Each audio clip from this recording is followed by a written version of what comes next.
Dans cette séance, nous allons décrire le système de production bananier tel qu'il est pratiqué en Guadeloupe. Nous aborderons son organisation, son cycle cultural, les ravageurs majeurs et les stratégies de lutte intégrées. Le processus débute par l'amendement et la préparation rigoureuse du sol.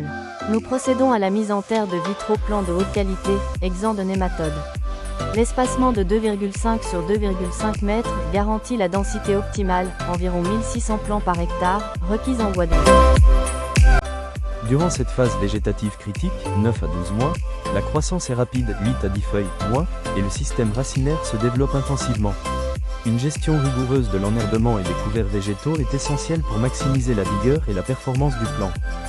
Entre le 9e et le 11e mois, la phase de floraison s'amorce par l'apparition de l'inflorescence mâle.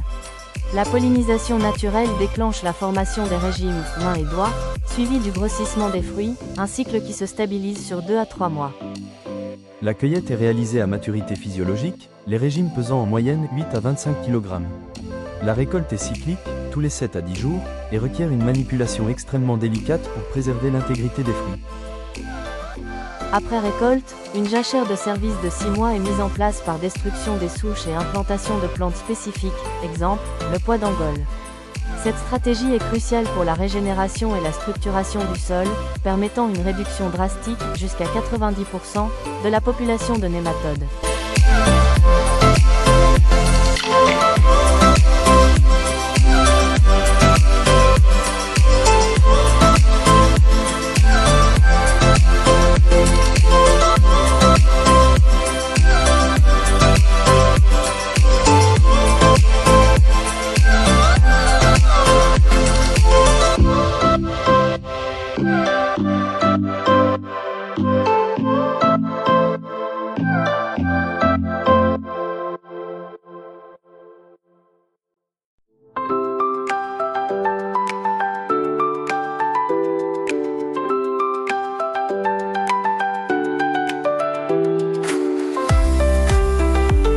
Maturité et rendement.